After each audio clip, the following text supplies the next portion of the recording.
menjadikan dengan menciptakan itu beda.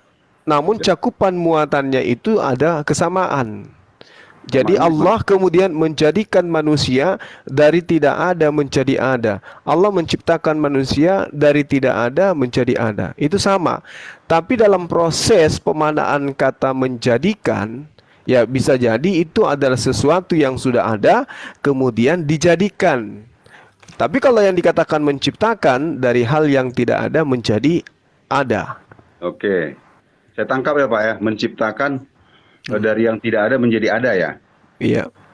Oke, kalau Adam diciptakan dari yang tidak ada atau dari yang ada? Adam itu diciptakan dari manusia yang tidak ada menjadi manusia yang ada. Berarti bukan diciptakan ya. Diciptakan, Pak. Loh, tapi kan Pak Juma tadi bilang diciptakan adalah dari yang tidak ada menjadi ada. Iya, Adam itu kan betul. ada unsurnya, tanah ya. Berarti dia bukan diciptakan, dijadikan. Benar nggak? Ya, Bu, bisa. Bisa itu kita memahami Adam dijadikan dari tanah menjadi Oke. manusia. Bisa. Berarti, Kan tadi berarti, saya katakan berarti dijadikan ya. bisa dijadikan, bisa diciptakan gitu. Nggak, maksud saya begini. Tadi Pak Juma kan saya tangkap poinnya kan. Menciptakan adalah dari yang tidak ada menjadi ada, itu ciptakan. Dan adanya pasti tiba-tiba kan, nggak ada proses. Seperti jadilah langit dan bumi ya, itu kan nggak ada dia prosesnya pelan-pelan gitu kan. Terus jadi muncul dia tiba-tiba. Makanya saya bilang Adam itu kalau menurut Pak Juma seharusnya tidak diciptakan tapi dijadikan. Itu maunya Anda. Bukan. Terus Kenapa? Karena Pak Juma tadi bilang menciptakan itu dari yang tidak ada menjadi ada. Sementara memang Adam memang dari sebelum yang ada. Adam sebelum ada itu sudah ada. Salam satu Tuhan.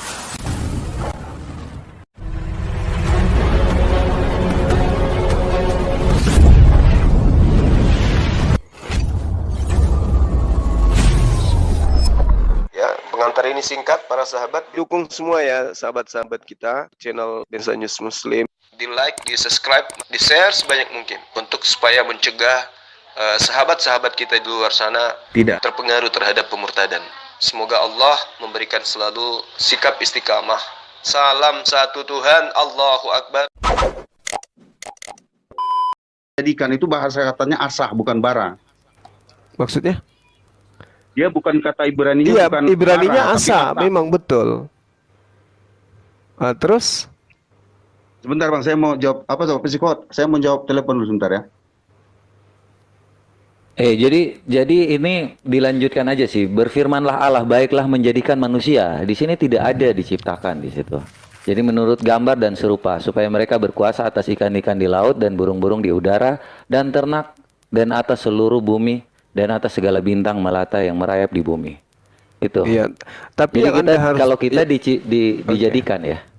Ya, tapi kalau Anda harus pahami, Pak, kata asa itu bisa diartikan melakukan, membuat, berbuat, dibuat, dilakukan, atau menjadikan, itu bisa. Nah, sekarang rasio kita ini berfungsi apa tidak? Sesuatu yang tidak ada menjadi ada itu diciptakan. Diciptakan sama halnya membuat. Kan gitu. Ini hanya pemaknaan kata-kata ajanya. Ada nggak materi yang lebih sulit dari ini? Oh, enggak, maksudnya kan tadi yang diambil dari Pak Anak Medan, dari konsep yang dipikirkan Bang Zuma tadi, bahwa menciptakan dari menjadi ada, dari menjadi tidak ada menjadi ada kan. Nah, Adam ini kan kalau dia segumpal darah, oke, dari ada menjadi ada juga kan. Tapi ini yang dibilang bahwa dari ada menjadi tidak ada, dari tidak ada menjadi ada gitu. Iya, semua ciptaan Tuhan itu dari tidak ada menjadi ada. Proses adanya ini ya proses penciptaan. Segala Nah, sesuatu yang diadakan itu prosesnya ada. Proses inilah yang kemudian dibuat atau diciptakan. iya, jadi tendensi tadi yang dikatakan di situ kan adalah dia ada nih kan, ada saripati tanah nih. Nah, Iya. kecuali Adam ini tidak dijadikan gitu. dari saripati tanah itu. Berarti saripati tanah itu kan sudah ada. Seperti itu ya. Supaya kita pemahamannya sama nih. Tapi yang konsep dari Bang Suma berpikir bahwa manusia itu belum ada. Intinya kan manusianya, bukan tanahnya. Iya betul, karena tanah itu kan nantinya ada yang menjadi hewan, ada yang menjadi tumbuhan, ada yang menjadi manusia. Gitu loh. Hmm. Oke, kalau gitu Gimana waktunya udah bisa dimulai sama timernya Bang Psikopat? boleh. Ini dengan anak Medan aja. Saya kerjanya agak jam setengah 12 soalnya. Saya di Gak sini apa-apa, udah nanti saya naikin 12 dari menit lagi. Nanti saya naikin dari kekristenan yang lain ya. Ini Mhm. soalnya banyak dari kekristenan yang minta undangan di sini ada 5. Oh ya udah, yang lain aja lah. Daripada nanti dibilang saya itu kabur gitu kan. Gak etis Ya juga udah sih. ya. Oke, Ah, kalau oke, gitu oke. ya. Oke. Ya. Oke, thank you ya. Yuk sama-sama Bang. Ya, ya, makasih Bang. Makasih. Assalamualaikum, Akang Satria. Assalamualaikum, Gurunda. Bang Waalaikumsalam Imanes juga. warahmatullahi Dan wabarakatuh. semuanya yang di bawah.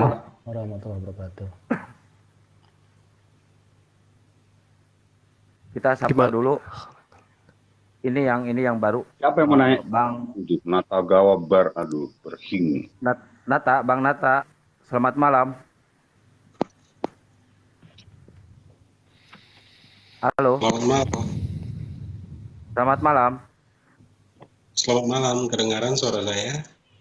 Jauh. Bisa digedein dikit suaranya? Agak kecil gitu, agak kecil. Selamat malam. Ya, malam Bang. Semangat Kedengaran. malam. Bisa kedengaran ya? Bisa. Iya. Jadi gini dia maksudnya Pak Juma tadi maksud saya. Saya mengutip apa yang Bapak sampaikan bahwa Iya. ketika Tuhan mengadakan segala sesuatunya itu, saya melihat ada dua proses yang dilakukan Tuhan. Satu menciptakan, lalu satu membentuk atau menjadikan. Gitu. Jadinya kalau dia menciptakan, dari yang tidak ada menjadi ada, atau sebaliknya ya. Itu yang saya pahami ya. Sedangkan menjadikan adalah dari sesuatu unsur yang ada, dirubah menjadi bentuk lain yang menjadi ada gitu. Itu yang saya pahami. Makanya ketika Pak Juma bilang bahwa Adam diciptakan, loh, padahal dia dari unsur yang sudah ada gitu loh. Cuman dibentuk, diolah, dikombinasikan gitu. Antara jasmaninya atau tanah, kemudian ditambahkan dengan jiwa, baru diberikan kehidupan, roh kehidupan. Jadilah dia sebuah bentuk yang baru gitu. Tetapi kalau alam semesta ini diciptakan, kenapa? Karena dari tidak ada menjadi ada. Begitu loh maksud saya. Iya, jadi gini, ketika kita berbicara mengenai Al-Qur'anul Karim, kita harus memaknai kata yang ada di dalamnya. Khalaqal insana min 'alaq. Dia telah menciptakan atau dia telah membuat manusia dari segumpal darah. Itu tidak ada masalah. Karena khalaqa itu dari akar kata khalaqa itu sendiri, khalaqa yakhluqu, itu bisa diartikan membuat, menghasilkan, menyebabkan, memulai, menciptakan, itu bisa. Jadi tidak ada masalah dengan kami di sini. Jadi ketika dikatakan Allah membuat Adam dari segumpal darah atau menciptakan manusia dari segumpal darah, ya tidak ada masalah. Karena memang Adam alaihissalam dari tidak ada menjadi ada. Kenapa dia berasal dari apa? Dia berasal dari tanah. Tidak ada masalah di situ. Oke, gini Pak Juma ya. Kalau Adam oke Iya. lah. Kita oke udah clear lah ya. Apapun ceritanya kita akan hanya sebagai memberikan informasi ya. Biar netizen Iya. menilai kan. Sekarang begini ya. Pak Juma katakan tadi bahwa manusia diciptakan dari segumpal darah gitu. Sebenarnya yang mana ini?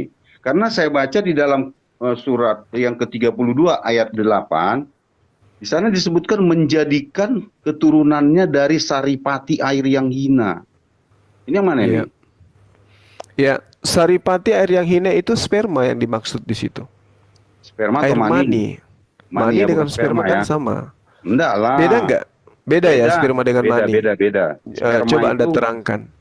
Oke, kalau air mani itu adalah cairan yang mengandung terdiri dari beberapa unsur ya. Sedangkan sperma itu ya protein khusus ya, protein khusus yang akan membentuk menjadi zigot. Jadi yang menjadi manusia itu bukan air maninya, hanya zigotnya itu aja, sperma.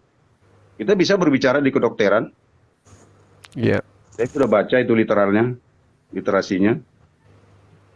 Ada perbedaan antara air mani dan sperma, ada perbedaannya. Iya. Sangat signifikan. Oke. Jadi yang diterangkan di Al-Quran apa? Sperma atau air mani? Oke, ada air mani ya. Saya Ya, baca. air Cuman mani. jangan ke sana dulu. Di sini kan dikatakan, tadi Pak Juma bilang bahwa Tuhan menciptakan manusia dari segumpal darah. Gitu, menciptakan. Ini kalimat menciptakan ya Pak Juma gunakan. Sementara di ayat lain dijelaskan bahwa keturunan Adam itu dijadikan dari saripati air yang hina. Yang benar yang mana ini? Ya, itu semua benar, Pak. Oh, semua benar. Iya. Apa yang menurut Oke. Anda salah di situ? Loh, tapi kan dua beda. Tadi segumpal darah, ini saripati air yang hina. Lah, manusia kan dari segumpal darah. Oh, segumpal darah? Lah iya. Enggak lah, kan dari saripati air yang hina harusnya. Lah itu prosesnya. Makanya Al-Quran itu harus dipelajari secara komprehensif. Tidak dipelajari ayat per ayat, Pak. Apalagi ketika berbicara mengenai proses penciptaan manusia. Tidak Begini bisa Pak ya, dipisahkan itu. Ya, gimana? kalau dia kata sudah berbicara tentang manusia, ya toh, Ya. maka kata menciptakan atau menjadikan pun harus yang digunakan yang pertama kali. Ya kan? Unsur yang pertama kali itu yang disebutkan. Kalau berproses, oke lah, nanti berproses jadi segumpal darah, menjadi daging, menjadi tulang, dan sebagainya itu oke. Tetapi kalau katanya diciptakan dari segumpal, itu berarti dari itu awalnya Pak. Awal itu. Bukan pertengahan. Tadi Bapak bilang kan darah itu di pertengahan. Awalnya itu, kata dari itu harus awal, bukan di pertengahan. Iya, Kita kan menggunakan bahasa yang benar ya. Oke. Menggunakan bahasa yang Jadi baik. kalau saudara tidak memiliki unsur darah di dalam tubuh Anda, apakah tubuh Anda bisa menghasilkan sperma? Oke. Ya. Maksudnya gimana nih? Lah, jawab aja Pak pertanyaan saya. Enggak, sebentar. Apakah kalau tidak memiliki unsur darah, tidak memiliki sperma? Iya. Apakah Anda bisa memproduksi sperma tanpa ada keterlibatan unsur darah yang ada dalam diri Anda? Oke. Ada Begini dalam saja diri Anda. kita bilang Pak, ya kan? Hmm. Seseorang tidak akan bisa memproduksi sperma atau buah pelirnya nggak ada. Bisa juga saya katakan. Ini kan Ya, jadi maka membias. dari itu, maka Makanya dari itu, membias. Kenapa maka kalau dari gini itu. aja kita katakan Tuhan menciptakan manusia dari buah pelir, bisa nggak gitu? Oh, nggak bisa. Makanya saya bilang Pak. Jadi Nggak bisa, karena itu jangan tidak fungsi. diterangkan. Tunggu dulu, Pak. Itu tidak diterangkan di dalam Al-Quran. Kita ini dasarnya adalah Al-Quranul Karim. Ya, Maka saya mempertanggungjawabkan kitab suci saya dengan mengatakan itu. iya. Gitu loh. Gini Pak Ginting, Pak Anak Medan sama Pak Robert Sianturi udah ada temannya ini ya.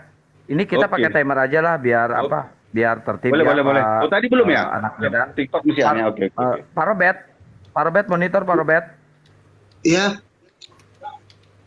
Monitor. iya. Pak Robert nanti sama Pak Ginting ya duetnya ya. Bertanya 2 menit, menjawab 5 menit. Diawali dengan bertanya dulu ya, 2 menit di setting Pak Imanes.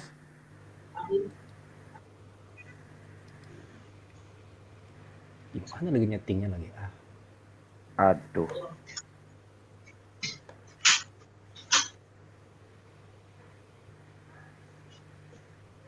Pak Robert nggak Biasanya nyaut Kang Alif gimana? biasanya yang cepat.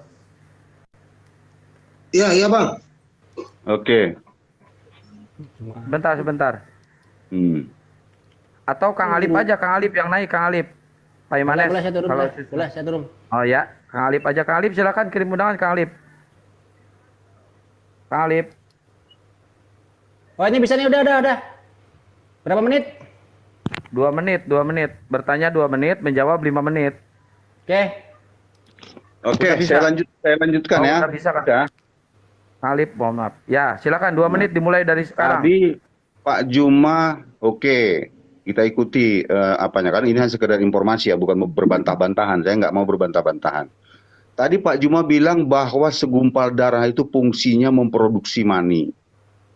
Berarti di dalam tubuh manusia itu hanya segumpal darah yang memproduksi mani, bukan seluruhnya atau sebanyak yang 4 liter atau 5 liter itu. Ini kan jadi pertanyaan apa? Tidak ada dikatakan cuma darah, Pak. Tadi Bapak bilang diciptakan dari segumpal darah. Itu Al-Quran yang mengatakan itu. Dan Ya, memang saya percaya manusia itu. ini memang manusia ini asalnya dari sana, Pak. Kehidupan manusia tanpa darah itu nggak ada manusia hidup tanpa darah. Manusia kemudian bagaimana seorang wanita Tanpa jantung memproduksi juga, Pak, adanya nggak hidup. tidak begitu cara mempelajari Quran. Oh, Ini berarti masih Jadi, TikTok ya? oh yang lanjut.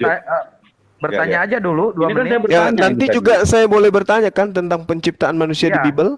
Boleh, Ya, bisa, boleh. Pak. Oke, Bisa. oke. Boleh. Silakan Pak Ginting, digunain dulu waktunya sama Nah. Pak Robert, silakan. Kan itu kan tadi Pak Robert silakan melanjutkan pertanyaan. Saya mau nanya ini Pak, Tanya aja.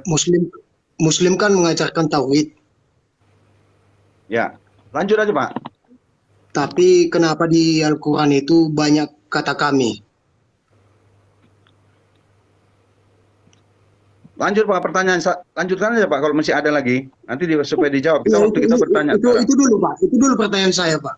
Kenapa di Al-Quran itu banyak terdapat kata kami, sementara Al-Quran katanya mengajarkan tauhid. Kalau tauhid itu tunggal berarti aku atau saya kan. Ini kenapa kebanyakan di Al-Quran itu katanya kami? Oke, berarti ada 2 pertanyaan ya. Silakan di reset Pak Imanes. Kembali ke 5 menit.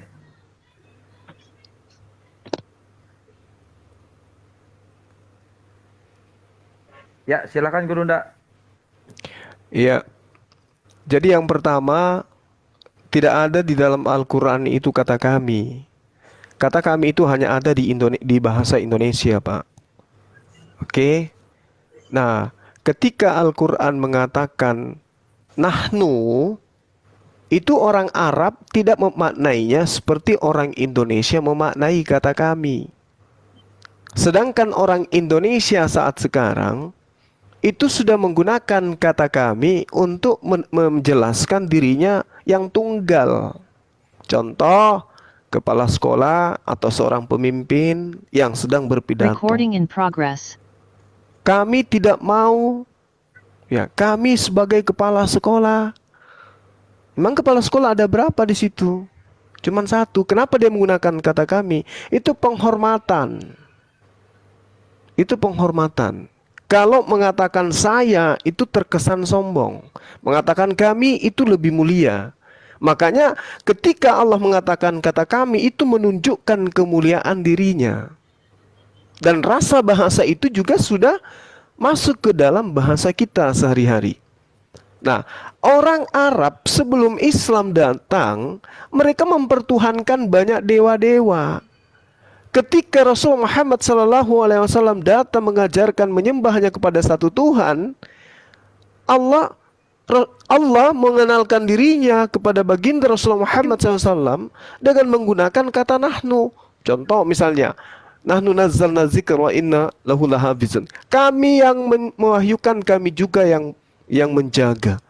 Nah, kalau orang Arab seperti orang Indonesia memaknai kata nahnu, maka orang Arab akan menolak. Eko, kamu menyuruh kita meninggalkan Tuhan-Tuhan yang banyak ini menuju kepada Tuhan-Tuhan yang banyak juga. Tapi tidak ada satupun orang Arab yang memprotes itu. Kenapa? Karena orang Arab yang punya bahasa ngerti bahwa kata kami itu digunakan juga untuk tunggal. Itu yang perlu saudara pahami. Sekali lagi, di dalam Al-Quran tidak ada kata kami. Yang ada kata nahnu. Kata kami itu adalah bahasa Indonesia. Sementara bahasa Indonesia tidak bisa kemudian memaknai kata nahnu, di mana nahnu di sini adalah artinya tunggal. Tidak ada itu. Tidak ada itu. Tidak ada bahasa Indonesia yang cocok untuk kata nahnu selain kata yang mendekati kami. Celakanya bahasa Indonesia dan orang Indonesia yang tidak memahami Al-Quran ketika digunakan terjemahan kata kami, oh ini jamak, ini pasti jamak, padahal belum tentu jamak. Mari saya kasih contoh analogi sederhana. Ketika seorang guru mengatakan di dalam kelas, besok kami akan ke Jakarta. Apakah kemudian guru ini akan pergi bersama dengan murid-murid? Tidak. Sedangkan kata kami, ketika gurunya mengatakan, atau kata kita akan ke Jakarta besok, itu sudah pasti jamak. Itu makna bahwa kata nahnu sama dengan kami kadang dimaknai tunggal. Kalau sudah mengatakan kita, berarti semua yang ada di kelas itu akan berangkat ke Jakarta. Tapi kalau berkata kami, maka sangat boleh jadi kami yang dimaksud di sini adalah tunggal. Hanya guru seorang diri yang akan pergi. Nah, di sini bahasa Indonesia tidak bisa menyediakan kata yang berarti tunggal, tetapi kemudian membentuk satu rasa kemuliaan terhadap esensi Tuhan itu sendiri. Jadi kami dalam bahasa Indonesia adalah jamak, tetapi sekarang sudah berubah makna, kami bisa berubah menjadi tunggal. Kenapa itu? Karena terpengaruh oleh kata nahnu yang ada di dalam Al-Quranul Karim. Jadi tidak ada itu kemudian orang Arab yang membantah baginda Rasulullah, mengatakan Rasulullah mengajarkan kepada kami menyembah kepada Tuhan yang jamak. Itu nggak ada. Bahkan Rasulullah mengajarkan tentang tauhid itu selama 13 tahun, Pak. 13 tahun Rasulullah itu memperkenalkan Allah Subhanahu wa taala yang berdiri sendiri itu. Ya. Itu yang perlu saudara pahami. Lalu kemudian terkait dengan proses penciptaan tadi, sains, teknologi, ilmu kedokteran itu berkesesuaian dengan Al-Quranul Karim ketika berbicara tentang proses penciptaan manusia. Pertanyaan saya, di dalam kitab saudara, Ayub 10 kalau saya tidak salah, manusia dicatat di Waktu habis. Jangan takut, Pak, jangan takut. Bukan Ini jangan bertanya. kita bermain waktu nanti. Jangan takut, jangan takut. Tambahin 2 menit. Ini waktu saya bertanya 2 menit loh. 2 menit. Iya, makanya di reset Pak Juma. Nggak usah Saya takut, mendengarkan nggak usah waktu. takut. Sebentar, Bukan, sebentar. saya tidak takut. Nanti Nggak usah sama takut. saya di ini, Sebentar. Pak Ginting, Dengar kan saya dulu, moderatornya. kami kita nggak boleh tendensius ya. Oke. Maksud saya Nggak usah. Sebentar, Pak Ginting. Justru Kan saya ada yang atur. kelihatannya Anda yang sangat tendensius. Benar, biar Oke. saya jelaskan ya. Pak Juma nggak usah bilang kami takut, itu udah tendensius maksudnya. Gini saya Ya bilang. enggak, ada kita. 2 menit waktu saya untuk bertanya, Pak. Enggak, biar saya sampaikan dulu. Begitu saya bilang waktu supaya di reset menjadi 2 menit, Bapak yang bertanya. Iya, Itu iya. Ada maksudnya. moderator. Ada moderator. Ada moderator. Itu kan udah Gak usah tendensius. panik, gak usah panik. Ada Sebentar. moderator. Kita Sebentar, bilang Pak. panik. Izin saya bicara, izin timer saya bicara. Izin timer saya Waduh. bicara. Bisa tadi 5 menit, saya teruskan ke 2 menit. Itu sebenarnya nggak apa-apa. Tanpa di-post, tanpa di-reset nggak apa-apa. Nanti Pak, Jadi 7 kita menit. harus jujur, adil. Itu semua peraturan harus saya ditegakkan. tahu, Pak. Pak, saya yang pegang timer. Nanti Iya, akan saya berjalan. tahu. Tapi kan akan Bapak berjalan di 2 menit. memberitahu kepada Otomatis kami. Minum akan air dulu, saya- Pak. Gini, Anak Waduh. Medan, minum air dulu, Pak. Minum air. Bukan minum air, Pak Juma yang harus minum air. Saya mengingatkan yang baik kok malah saya disalahkan. Betul, sebentar, air, sebentar, minum air. sebentar, Ya, sebentar. Sebentar. Lucu. Enggak, Sebentar, saya sebentar. tekangi dulu Pak Imanes, anak Medan Pak Imanes, sebentar. Gini aja, bertanya sama menjawab 7 menit aja, langsung. Nah, itu saya begitu tadi, Biar maunya nggak- begitu. Saya Oke, tahu, saya kalau- paham. Biar Iya, nggak tadi kan Sudah saya disepakati mendengarkan, ya. bertanya Oke, 2 udah, menit, lanjut. menjelaskan Ya, udah. 5 menit, kan gitu. Sudah lah, bisa dibahas Silakan. lah. Kalau orang mengingatkan itu diterima, kenapa sih? Udah Ya, diterima. Bapak udah nggak perlu diterima. mengingatkan Silakan, karena Bruna, waktu bertanya. saya Kok nggak masih perlu ada. mengingatkan? Loh, Kita kan sama-sama Pak. manusia, Pak. Emang Bapak Pak. sempurna? Waktunya kan aturannya ada, Pak. Iya, tapi 5 perjanjian awal menit kita gimana saya tadi? menjelaskan, 2 menit saya Waduh, ini nggak bertanya. kayak lagi nih. Ini yang Waktu nggak saya saya. masih 5 menit loh. Saya kalau diingatkan Ya, dia silakan terima Guru dong. Nda bertanya, Guru Nda. Biar Itu nggak dulu, ini. ya. Tadi kita udah lama debat. Tapi Ya, Pak Ginting hal-hal udah diam dulu, sepertinya Pak. aja- Ada Pak moderator. Medan. Pak Ada Medan moderator, udah Pak. saya- Lanjut, Moderator lanjut, di- udah. Itu di- udah di- direset itu. Udah, oke, silakan. Jadi di dalam kitab saudara, di situ dikatakan di dalam kitab Ayub 10, nomor 10, nomor 11. bukankah engkau yang mencurahkan aku seperti air susu? Saya ingin tahu kandungan daripada air susu ini apakah kemudian berkesesuaian dengan isi sperma atau isi mani, dan mengentalkan aku seperti keju. Apakah betul sperma ini nantinya akan mengental seperti keju? Ingat Pak, kalau keju berarti dia menjadi sama seperti batu merah. Engkau mengenakan aku kulit, jadi kulit dulu Pak ya, kulit dan daging, lalu menjalin aku dengan tulang dan urat. Berarti yang bagian paling luar dari tubuh manusia itu adalah urat. Bagian dalam adalah kulit. Atau mungkin ada penjelasan lain di dalam proses penciptaan manusia di dalam kitab saudara. Karena yang saya lihat ini tidak rasional. Dicurahkan seperti air susu, dikentalkan kemudian seperti keju.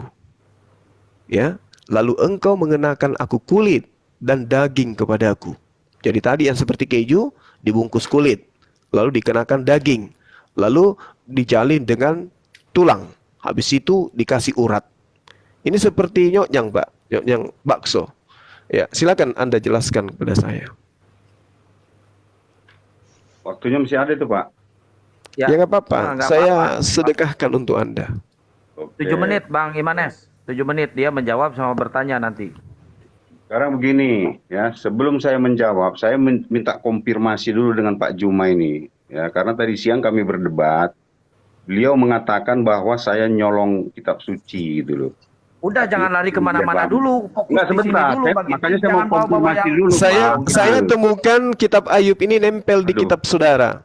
Iya, tapi kan Bapak tadi tidak mengakui itu adalah kitab suci umat Kristen. Makanya, tapi kalau Bapak mengizinkan saya menjawab itu, saya jawab. Nggak usah lebay kayak gitu Pak. Bukan lebay. Saya mengatakan kitab Spanyol. Saya mengatakan kitab Spanyol. Bukan langsung gugur dikembalikan kitabnya orang, masih tetap saja Anda pakai kan? Nah, karena itu saya tanya kitab Ayub itu Pak. Bagaimana jalanin aja temanya. Silakan. Berarti saya nggak boleh pakai ya. Silakan Anda pakai, kan masih ada nempel di kitab saudara. Sekarang suruh pakai. Jadi Pak Juma itu sudah makan sebuah malakama. Sekarang apakah kitab Ayub itu sudah tidak ada di kitab Anda? Ada. Ada, berarti Anda boleh pakai. Oh, boleh ya sekarang ya. Loh, itu kitab Anda. Ya saya tanya boleh ya saya pakai ya, saya gunakan ya. Ini sudah tidak mampu. Lambaikan tangan Bang ke kamera. Itu saya tanya Pak Juma. Kalau bilang boleh, boleh. Kalau enggak, kok jadi kayak anak olokan kayak gitu? Kok jadi saya yang menentukan Anda gunakan atau tidak? Anda kan sudah terlanjur ngambil. Pak Juma kan punya pemikiran. Saya kan menghormati Pak Juma ya. Saya menghormati Pak Juma. Nggak usah merajuk. Kalau Pak Juma bilang boleh, ya saya jawab. Ini gimana sih? Ya udah silakan. Oke, boleh ya. Udah, silakan Pak Norbert di Sianturi jawab. Nanti saya menambahkan. Pertanyaannya tadi kurang jelas, Pak, apa itu, Pak? Begini, tolong Bapak jelaskan Ayub 10, nomor 10 sampai nomor 11. Atau saya duluan pun nggak apa-apa, Pak. Apa duluan dulu nggak apa-apa. Boleh, Bapak duluan, boleh. Oke, saya jawab duluan ya, terima kasih. Ini pertanyaan ini sangat menggugah ya, saya sangat senang pertanyaan ini. Kenapa? Karena dari sinilah diketahui bahwa manusia itu harus memiliki kulit, memiliki tulang, memiliki urat. Ya, ada manusia yang tidak punya urat karena tidak diceritakan mungkin di kitab sucinya. Boleh saja. Kalaupun mereka mengatakan bakso, itu pola pikir yang salah. Kenapa? Karena manusia itu apabila kita lihat sekilas lalu punya kulit, punya tulang, punya otot. Nah, ya dah. Jadi saya rasa penjelasan saya seperti itu. Oke. Sekarang gini. Bukankah engkau mencurahkan aku seperti susu? Seperti susu. Artinya bukan susu gitu, seperti susu yang diambil ini mungkin kecairannya. Susu kan lebih cair dari keju ya, keju. Kemudian mengentalkan aku seperti keju. Itu betul, oke. Cuman bukan membatu, bukan jadi batu ya. Ada bagian-bagian tertentu. Ini kan seperti, bukan apa itu. Kemudian dilanjutkan lagi, engkau menutupi aku dengan kulit. Lihat tuh, menutupi aku dengan kulit. Berarti kulit menutup. ya toh. Tetapi mungkin di tempat Pak Juma tidak ada ditemukan kulit, manusia diciptakan ada kulitnya. Dan daging, nah ya berarti kulit, daging menutupi dan menjalin aku dengan tulang dan urat. Klop ya, jelas ya. Berarti manusia itu terdiri dari kulit, kemudian daging, kemudian tulang, kemudian urat-urat saraf. Terakhir yang diciptakan. Saya rasa ilmu kedokteran juga membuktikan itu. Bahwa saraf itu terakhir sekali yang disempurnakan. Sehingga dia terjadi, berpikir, dan seterusnya, dan seterusnya. Silakan Pak, apa menambahkan? Pak Norbert. Pak Syaturi. Aduh. Ini kalau teman saya begini, ya saya akhirnya capek sendiri nanti. Pak Norbert. Pak Norbert. Aduh.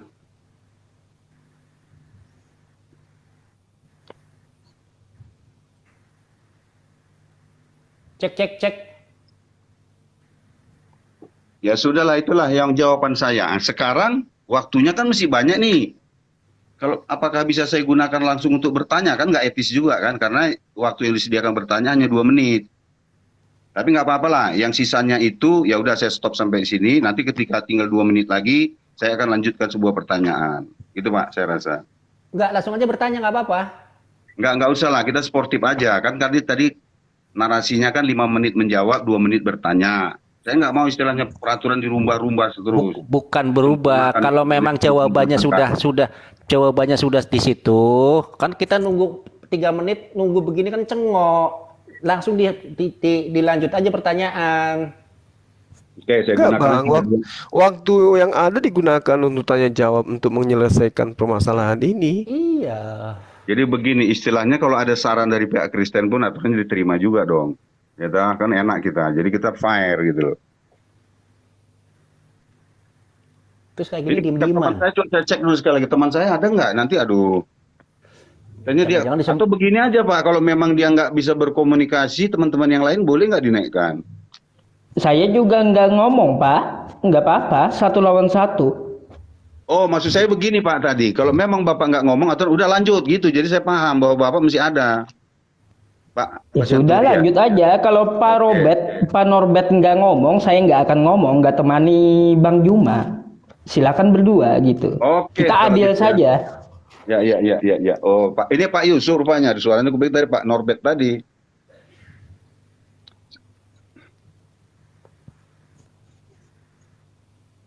Lanjut. Oke. Saya bertanya aja Pak ya. Di dalam Al-Quran yang saya baca, ini sebenarnya saya terilustrasi dari Pak Juma sebenarnya ya. Di dalam Al-Quran, di dalam surah yang keberapa itu ya?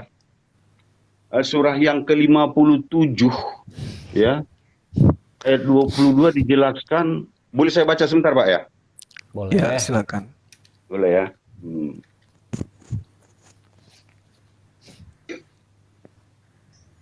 Saya adil kok, waktunya saya post tuh. Oke, terima kasih Pak. Saya sebenarnya kalau bertanya ini banyak terinspirasi dari Pak Juma loh.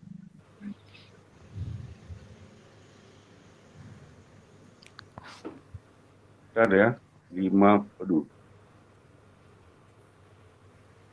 Assalamualaikum. Apakah Anda mencari aplikasi yang bisa menolong Anda memperkuat?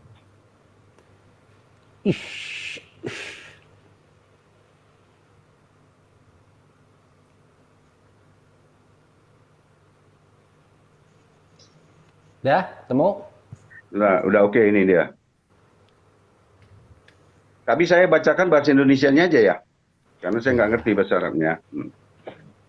Al-Quran surah apa? 57 Al-Hadid. Ya, saya sebutkan surahnya aja nomornya ya. Karena nanti bahasa Arabnya kan nggak paham. Nomor 57, surat ke-57 ayat yang ke-22. Tiada suatu bencana pun yang menimpa di bumi dan tidak pula pada dirimu sendiri, melainkan telah tertulis, ya, telah tertulis dalam kitab, ya, lauhul mahfuz. Sebelum kami menciptakannya, berarti kejadian itu sudah dituliskan dulu ya. Sesungguhnya yang demikian itu adalah mudah bagi Allah. Pak Juma bisa menunjukkan kitab yang dimaksudkan dalam ayat ini? Iya, kalau di dalam Bentar, sudah, ini bentar saya tanya. Iya. Pak Juma bisa nggak menunjukkan kitab yang dimaksudkan dalam ayat ini? Pertama, kemudian, apakah Pak Juma percaya dengan ayat ini? Padahal Pak Juma mungkin tidak bisa menunjukkan kitab yang dimaksud. Ini saya rasa mungkin Pak Juma ngerti ya, ada hubungannya dengan yang tadi siang ini. Terima kasih. Oke, saya reset ya. Saya reset dulu ya. Oke. Iya. Sebelum saya menjawab, saya minta ketegasan kepada pelaksana dialog ini ya, bahwasanya tadi waktu saudara kita Kristen itu harusnya dia tuntaskan untuk menjelaskan, tapi memang dari Kristen ini yang tidak sanggup lagi untuk meneruskan menjawab, karena data yang digunakan dari kitab Ayub itu tidak rasional. Kemudian jadi itu harus ditegaskan bahwasanya di dalam Kristen manusia dikentalkan seperti keju, lalu dibungkus dengan tulang, urat paling di luar, gitu ya, kulit di dalam. Nah, kalau kita berbicara mengenai Al-Quranul Karim yang Anda pertanyakan terkait dengan Al-Hadid ayat 22, di situ diterangkan bahwasanya ma asaba mim musibah fil ar wala fi anfusikum illa fil kitab min qabli an nubra'aha inna dzalika 'alallahi yasir. Jadi dikatakan bahwasanya semuanya telah tertulis dalam kitab sebelum kami mewujudkannya. Sungguh yang demikian itu mudah bagi Allah. Jadi ini ketetapan Allah ya, ini ketetapan Allah disebut dalam pemahaman umat Islam dengan kitab maknun, yaitu kitab yang terpelihara. Kalau dikatakan itu bisakah Anda menunjukkan? Ya tidak bisa. Tidak bisa, karena itu adanya di atas, di langit. Dan memang Al-Quran menyebutkan itu sampai 16 kali dalam Al-Quran tentang Lauhul Mahfuz ini. Itu bukan kemudian adanya di atas muka bumi ini. Sama seperti ketika dikatakan tahta Allah, arsy Allah itu bukan di bumi. Jadi tidak bisa kemudian kita lihat. Maka kemudian dikatakan, apakah Anda percaya karena mata Anda melihat? Saya percaya karena saya meyakini itu adalah wahyu dari Allah. Yang berasal dari Allah itu kami percaya. Tetapi mengenai melihatnya, kami nggak melihatnya dengan kasat mata. Tetapi ketika kemudian dikatakan bahwasanya Lauh Mahfuz itu ada, itu jelas sekali bahwasanya kami sebagai orang Muslim harus meyakini itu, bahwa ketetapan-ketetapan yang terjadi, kejadian-kejadian yang ada itu sudah ditetapkan oleh Allah. Ya, ketika dikatakan tertulis, itu artinya sudah terprogram. Kitab-kitab ini kemudian sudah terprogram. Dia sebagai server. Itu kami maknai seperti itu. Maka pendekatan pemahaman terhadap Lauhul Mahfuz dengan pendekatan teknologi informasi misalnya, maka dengan mudah dipahami bahwasanya itu server ketentuan, ketetapan yang sudah terprogram oleh Allah yang kemudian adanya di Lauhul Mahfuz. Ini yang kami pahami. Jadi ketika diterangkan bahwasanya apa yang terjadi di atas muka bumi ini itu sudah ditentukan oleh Allah, yes. Jadi tidak terjadi dengan sendirinya, tapi sesuatu yang terjadi karena memang Tuhan sudah tentukan segala sesuatu itu. Seperti itu yang ingin saya katakan. Jadi ketika berbicara mengenai Al-Hadid ayat 22, setiap bencana yang menimpa di bumi dan yang menimpa dirimu sendiri, semua telah tertulis dalam kitab sebelum kami mewujudkannya. Jadi itu sudah ketetapan. Itu sudah ketetapan. Nah, karena itulah kemudian Allah Subhanahu wa ta'ala itu dikatakan maha melihat, maha mengetahui. Jadi aspek yang belum terjadi terhadap makhluk, Allah sudah tahu endingnya. Allah sudah paham, ini akan seperti ini akan seperti ini. Makanya dikatakan ilmu Allah itu meliputi segala sesuatu. Sedangkan kalau ada sosok yang tidak mengetahui tentang sesuatu, itu bukan Tuhan dan tidak layak dituhankan. Kalau Allah itu mengetahui, inni a'lamu ma la ta'lamun. Allah itu maha mengetahui dari aspek yang tidak diketahui oleh makhluk. Nah, jadi berbicara mengenai wujud Lauh Mahfuz, para sahabat kemudian sahabat Rasulullah maksud saya, itu mereka memahami terkait dengan pengajaran ini bahwa itu adalah ketetapan-ketetapan yang sudah dituliskan kemudian di dalam satu pengajaran di dalam konsep Islam seperti apa yang saya terangkan tadi, bahwa itu terkait dengan apa yang akan terjadi, yang sudah terjadi, yang sedang terjadi, yang dihadapi oleh umat manusia. Jadi Lauh Mahfuz ini itu juga adalah merupakan makhluk, layaknya arsy, layaknya surga, layaknya neraka, itu adalah makhluk yang sudah menjadi ketetapan Tuhan. Jadi kalau Anda mengatakan, apakah Anda percaya? Yes, saya percaya. Ya, saya percaya. Di dalam Al-Quran, surah An-Naml ya, kalau saya nggak salah, di situ diterangkan, tiada sesuatu pun yang gaib di langit dan di bumi, melainkan terdapat dalam kitab yang nyata. Kitab yang nyata inilah yang disebut Lauh Mahfuz, ketetapan Tuhan.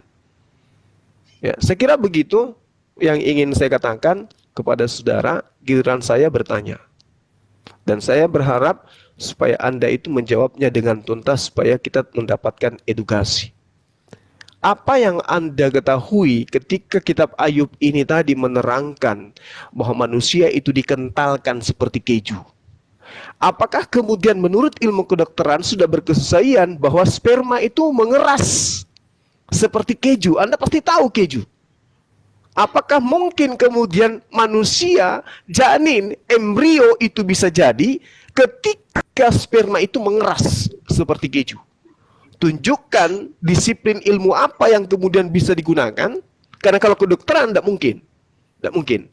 Disiplin ilmu apa kemudian yang bisa digunakan untuk membenarkan kitab yang Anda gunakan ini bahwasanya betul sperma itu ketika dibuah ovum ketika dibuahi itu dia mengeras seperti keju.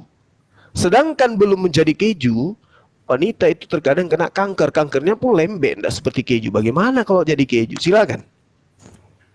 Oke. Terima kasih waktunya Pak di riset. Terima kasih Pak Juma. Saya sebenarnya begini, saya tidak perlu panjang lebar ke sana kemari, ke sono ke sini. Ternyata pertanyaan saya sebenarnya hanya singkat. Apa saya bilang tadi kan? Singkat saja. Tidak usah menjelaskan. Sepertinya ada kekhawatiran gitu loh terhadap pertanyaan saya. Saya sebenarnya tidak perlu percaya, tidak bisa, sudah selesai. Bapak bisa menceritakan lain, tapi nggak apa-apa ya. Tapi cara saya memang seperti itu. Saya sudah jelaskan tadi Pak Juma ya, bahwa di Ayub itu tidak ada kata mengeras yang digunakan. Yang ada cair, yang susu, kemudian kental, itu aja. Jangan kita asumsikan nanti keras. Tidak.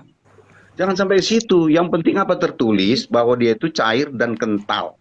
Bagaimana kentalnya di dalam? Ya itu kedokteran sudah menjelaskan. Ya. Kemudian saya menjelaskan tentang kondisi ya, struktur tentang manusia. Saya yakin Pak Juma tidak akan bisa menjelaskan kata kulit di dalam penciptaan. Di dalam iman Pak Juma ya, saya yakin. Makanya saya katakan bahwa manusia dibungkus, kalimatnya sudah dibungkus dengan kulit, artinya kulitnya di luar, bukan lagi tulang dan uratnya di luar. Tetapi kadang-kadang ada kalimat-kalimat yang sifatnya deklaratif ya, menceritakan sesuatu yang sudah terjadi, tetapi di awal ceritanya, saya rasa Pak Juma paham lah. Saya tidak paham sebenarnya, cuma saya tahu ya, menceritakan peristiwa yang sudah lalu seakan-akan hari ini gitu. Makanya saya bilang itu ya. Tapi poin-poin yang terdapat di dalam manusia sudah jelas. Tapi nanti bolehlah Pak Juma bandingkan nanti apakah di dalam Al-Qur'an ada penciptaan manusia itu dengan kulit dan urat. Saya rasa nggak ada. Saya sudah baca itu di kitabnya. Makanya sini sudah saya jelaskan berulang-ulang. Saya tidak perlu menjelaskan bahwa manusia itu curahkan seperti susu. Tahu apa Bapak curahkan? Curah. Jadi curah bukan dipancarkan. Kalau dicurahkan itu berarti laki-laki dari atas ke bawah. Kalau dipancarkan mungkin dari bawah ke atas gitu loh. Tetapi Alkitab sangat menjelaskan bahwa dicurahkan, berarti si laki-laki harus dari atas. Itu kalau kami konseling ketika mau melaksanakan perkawinan ya. Kemudian dikentalkan. Kalimat itu kental, bukan keras. Jangan kita asumsikan ke sana kemari, ya toh? Sudah jelas ya. Nah, kemudian dibungkus dengan kulit. Ini kalimat deklaratifnya tadi, dibungkus. Apa yang dibungkus? Daging, tulang, dan urat. Saya rasa itu penjelasan saya. Saya sangat singkat. Tapi kalau Pak Norbert Sianturi mau menambahkan ya, atau mungkin menyimak atau gimana, silakan, gitu ya. Kemudian saya lanjutkan saja pertanyaannya. Saya nggak bisa lagi menjawab karena saya rasa itu sudah jawaban dari saya. Saya tidak mau mutar ke sana, mutar kemari, lalu bolang-baling sampai. Ini Pak Robert kayaknya mau nambahin Pak Sianturi. Silakan Pak Sianturi. Pak Robert. Begini, Pak. Yang dijelaskan Bapak Anak Medan ini semua sudah pas. Kalau masalah seperti keju yang dikentalkan ya, saya rasa manusia pun sewaktu masih embrio di dalam rahim masih sangat lunak ya. Tapi itu sudah lebih keras pastinya daripada sperma. Dan masalah kenapa tidak ada darah, semua orang tahu di dalam daging pasti ada darah. Itu aja Bang Zuma. Oke, ini mengisi waktu kita. Sekarang begini, saya sangat terinspirasi dengan pernyataan Pak Juma bahwa kejadian yang terjadi sudah ditetapkan. Berarti sebelum terjadi pun sudah ditetapkan gitu loh. Makanya saya kadang-kadang bertanya, apakah kalau memang semuanya sudah ditetapkan dan bahkan dituliskan, istilahnya itu tidak akan dihapus lagi kalau sudah dituliskan, berarti dia tidak bisa dirubah lagi. Kalau kamu kafir ya kafir selamanya gitu. Ketika dia di sana berubah berarti tulisan ini harus diubah. Apakah di lauhul mahfuz nanti itu tulisan-tulisan itu dirubah karena ada perubahan orang? Saya rasa tidak. Kenapa? Karena Al-Quran dijaga oleh Allah, dipelihara, dijaga, sehingga tidak akan pernah berubah satu hurufnya pun. Saya rasa kalau nggak saya itu di surah 27 entah apa pernah saya baca itu. Satu huruf pun tidak akan berubah Al-Quran itu sampai hari kiamat. Artinya kalau orang itu sudah dituliskan kafir, ya harusnya kafir seterusnya gitu. Tapi faktanya yang kita lihat banyak kafir-kafir yang mualaf. Ini kan jadi bingung saya. Padahal sudah ditentukan, dituliskan dan dijaga itu oleh Allah. Dipelihara oleh Allah. Jangankan satu kalimat, satu kata, satu titik pun dijaga dan tidak akan berubah. Apalagi maknanya. Tetapi faktanya kita melihat ya, di sana sini banyak yang mualaf, di sana-sana banyak baru itu, dan yang mualaf itu adalah orang-orang kafir. Dan ini sangat-sangat bertentangan menurut saya, bukan bertentangan lah, sangat-sangat sepertinya ada perbedaan di dalam surah kedua, surah Al-Baqarah surah Al-Baqarah yang ayat ke-6 di mana dikatakan sesungguhnya orang-orang kafir sama saja bagi mereka, kamu beri peringatan atau tidak kamu beri peringatan, mereka tidak juga akan beriman. Makanya banyak orang-orang kafir yang beriman, bahkan menjadi ustadz, diangkat jadi ustadz. Lalu setelah jadi ustadz dia berbicara ke sana kemari, menghujat sana sini. Saya sampai sekarang heran jadinya. Itu mungkin pertanyaan saya, mohon nanti Pak Juma catat. Nah sekarang Pak Robert buat pertanyaan Pak Sianturi. Silakan Pak Sianturi, ada yang mau ditanyakan, mau ditambahkan, mumpung waktunya masih ada. Kalau enggak nanti saya ganti Kristen yang lain ya, biar imbang. Oke, terima kasih banyak Pak Anak Medan udah jujur karena emang banyak mualaf di sana sini. Silakan Guru Nda. Iya, waktunya baik. di setting dulu.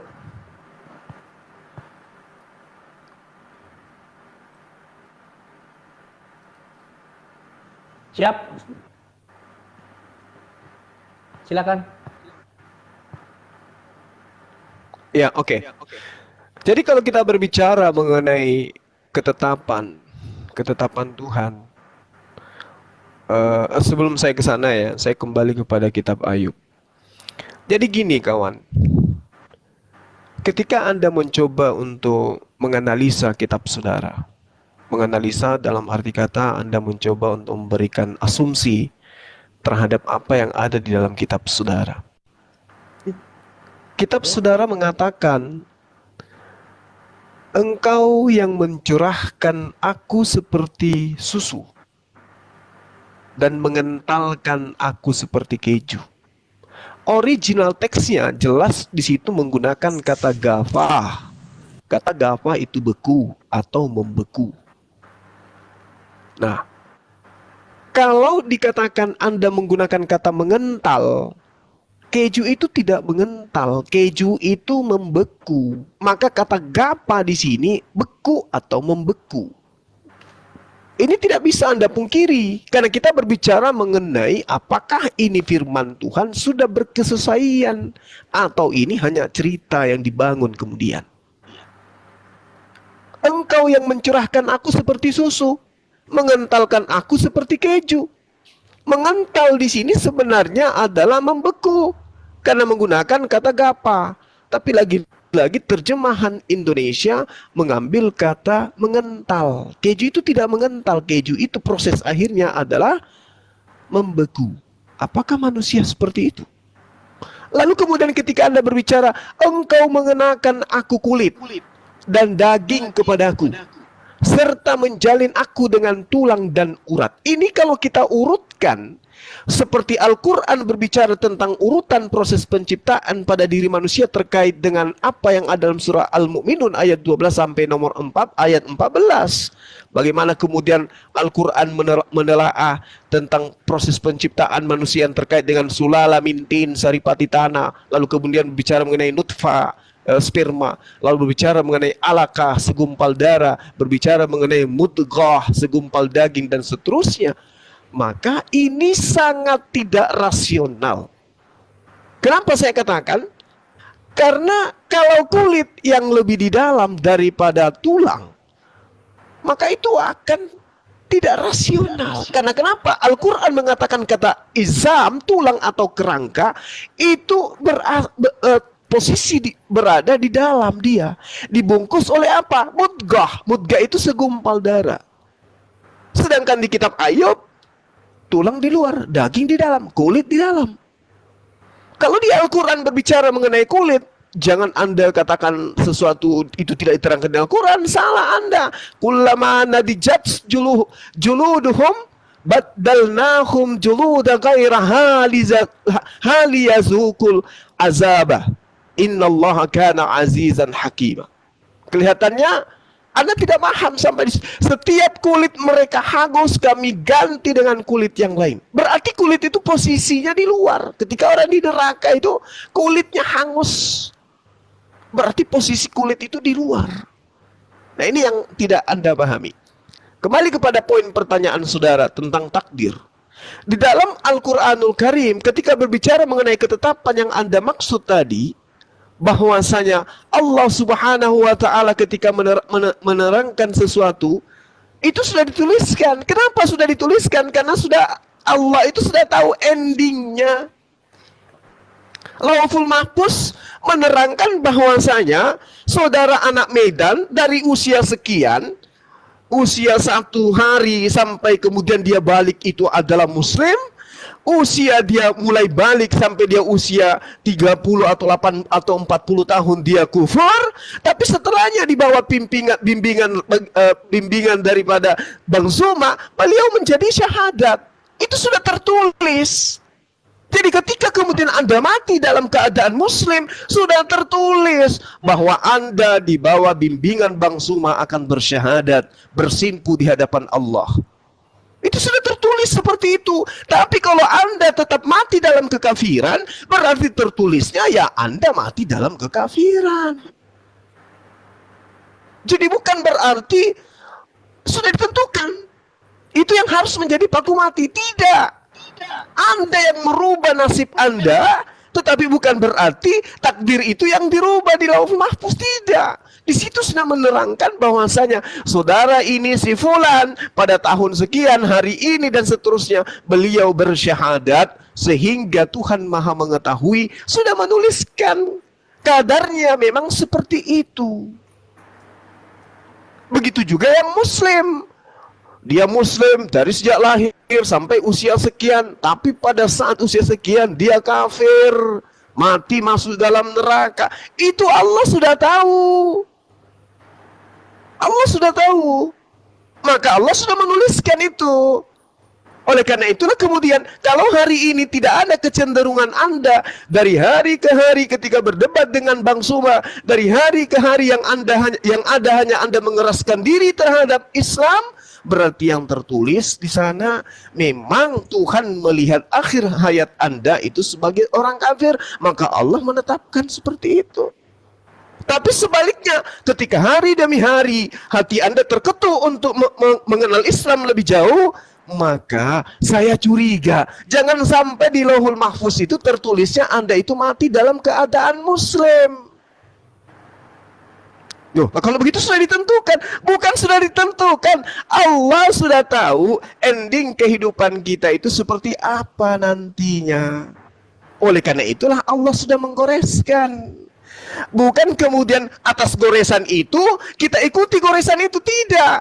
Kita yang menentukan jalan kita, karena ya kita yang menentukan jalan kita itu sendiri. Tuhan tahu, oh ini jalan yang dipilih oleh si fulan, maka Tuhan sudah gariskan mengikuti apa yang kita pilih. Maka Allah mengatakan tidak merubah nasib kecuali oknum tersebut yang merubah nasibnya.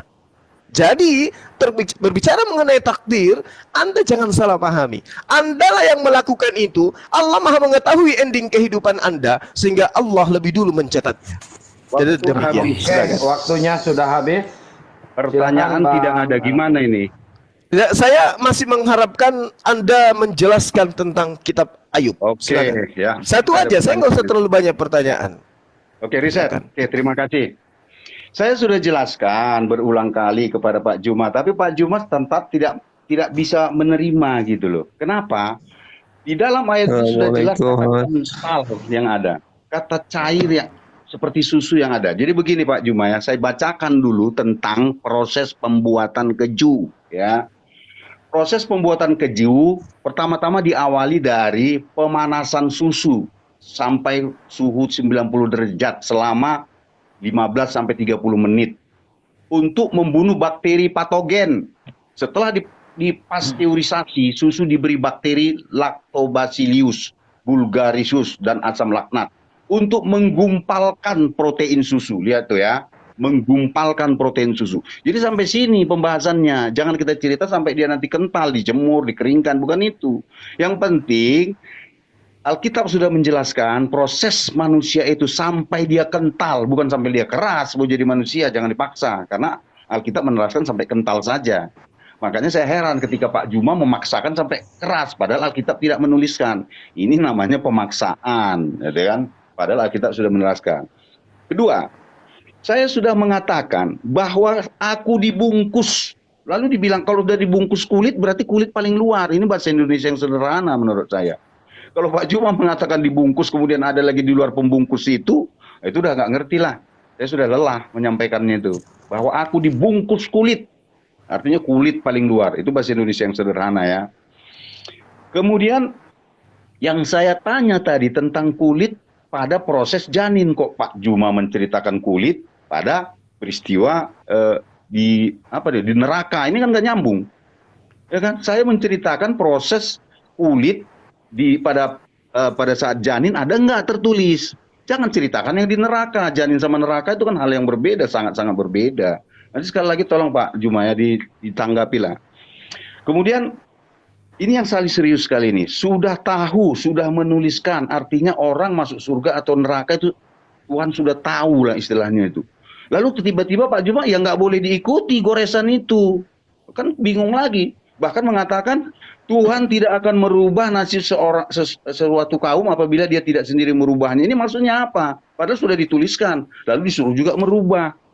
Ini kan hal-hal yang sangat membingungkan bagi saya sebenarnya. Kenapa? Karena sepertinya tulisan awal itu yang mengatakan sudah ditentukan, kok di tengah-tengah bisa berubah. Oh, perubahannya itu sesuai dengan yang dituliskan, kata lagi. Tetapi kok disuruh merubah. Jadi ya muter-muter blunder lah kalau menurut saya, tapi nggak apa-apa. Itu kan hanya sekedar impor, kita kan hanya menyampaikan kepada netizen. Tapi saya sangat-sangat bingung ketika sesuatu itu dituliskan, kita juga disuruh lagi untuk merubah. Tapi satu pertanyaan saya yang belum Pak Juma jawab. Di dalam surat Al-Baqarah, surat kedua ayat 6, sudah dijelaskan. Saya bacakan lagi Pak Juma ya. Nah ini kalimatnya nih, ini perkataan Allah loh, bukan siapa-siapa ya.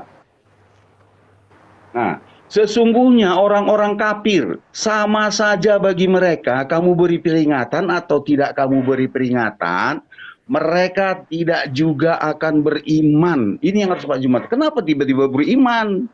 Oh, karena itu pilihan. Tetapi bukan itu yang saya tanya. Di sini sudah dijelaskan, ditegaskan, dinyatakan, diproklamirkan bahwa orang kafir diberitahu atau tidak pun tidak akan beriman. Faktanya banyak yang beriman. Nah ini, nanti tolong Pak Jumat jelaskan itu supaya kita itu clear gitu loh. Jangan pertanyaan saya diabaikan. Oleh karena itu, saya sudah sangat menjelaskan ya. Mungkin ada si Paling. Siapa? Ada teman saya sini yang ikut ingin nimbrung. Ya ini si Paling ini dari Kristen apa dari Syiah ini si Paling ini? Saya belum paham juga nih. Si Paling. Iya, Paling. Kalau enggak saya turunin dulu ya, saya ganti dulu sama Kristen yang lain. Cuma itu pertanyaannya Bang Ginting.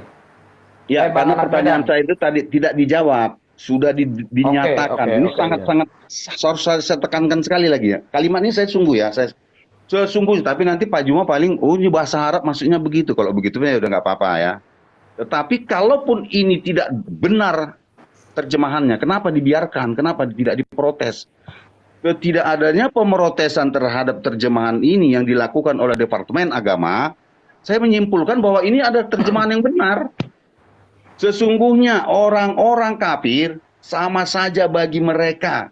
Kamu beri peringatan atau tidak kamu beri peringatan, mereka tidak juga akan beriman. Fakta di lapangan sangat banyak yang mualaf. Bahkan Bang Juma sudah memualafkan beberapa orang kafir.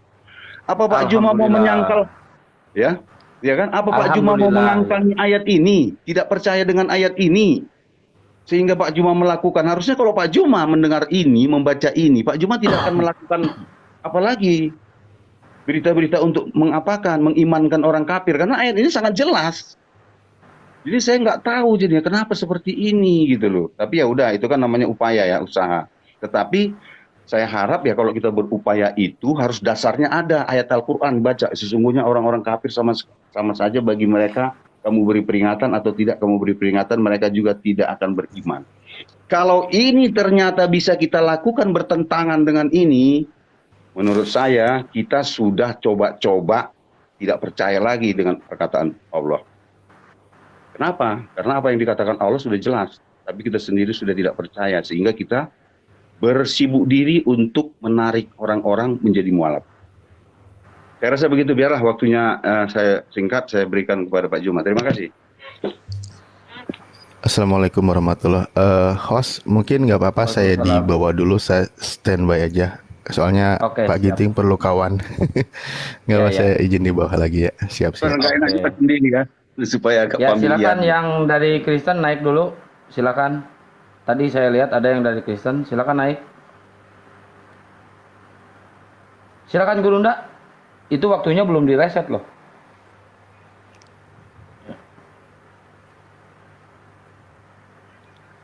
Oke. Bisa? Saya mulai? Oke. Jadi ketika dikatakan di dalam Al-Quran, sorry, saya kembali ke Ayub dulu. Ya, saya harus ke sana selalu ya. Saya katakan kepada saudara, di situ tidak dikentalkan. Yang diterangkan di sana adalah dibekukan. Dalam bahasa Ibrani disebut qafa, beku atau membeku. Seperti keju. Kalau dia belum mengental itu bukan keju namanya, itu masih susu. Kalau dia sudah membeku baru disebut keju dia. Dan memang bahasa original teksnya mengatakan qafa. Ya. Qafa artinya membeku atau beku atau mengeras. Ini yang perlu saudara pahami. Lalu kemudian ketika diceritakan bahwasanya tidak seperti itu, Anda harus memahami bahwasanya dalam Ayub ini seperti ini. Engkau mengenakan kulit dan daging kepadaku. Harusnya kulit ini tertulis belakangan, bukan kulit duluan. Apalagi ketika dikatakan engkau menjalin aku dengan tulang dan urat. Ini tidak berkesesuaian dengan sains. Kenapa? Karena tulang itu bagian paling dalam. Baru kemudian kulit paling luar. Nah, kalau saudara mengatakan, loh bagaimana dengan kitabmu? Kitabmu tidak mengatakan itu, siapa bilang? Justru di dalam Al-Quran, di dalam surah Al-Mu'minun itu yang saya katakan tadi, ketika Allah menciptakan manusia dari saripati tanah, sulala min tin, atau lalu kemudian menjadi nutfah, ini sangat jelas ketika kemudian segumpal daging ini dipahami di dalam kaidah-kaidah Quran, mudghah. Jelas sekali di sana bahwa bagian luar dari daging ini kemudian yang menjadi kulit. Sehingga pada fase ini manusia ketika diciptakan menurut Al-Qur'anul Karim itu jelas sekali. Assalamualaikum. Waalaikumsalam warahmatullahi wabarakatuh. Dipotong dong. Apalagi Bang Suma. Iya. Iya. Ini Bang Gimana, Suma. Bang? Assalamualaikum Bang Suma. Waalaikumsalam warahmatullahi wabarakatuh. Waktunya di ini dulu, di mute dulu. Ini siapa ini, Pak? Kok bisa dipotong sih? Sebentar ya, Pak. Ini lagi diskusi ya, Pak. Sebentar. Lagi diskusi ini. Dilanjut aja dulu, Guru Nda. Iya. Ada apa, Bang? Kok kayak penting kali dia itu? Nanti naik lagi Kenapa kalau tadi? misalkan penting. Ya nggak tahu.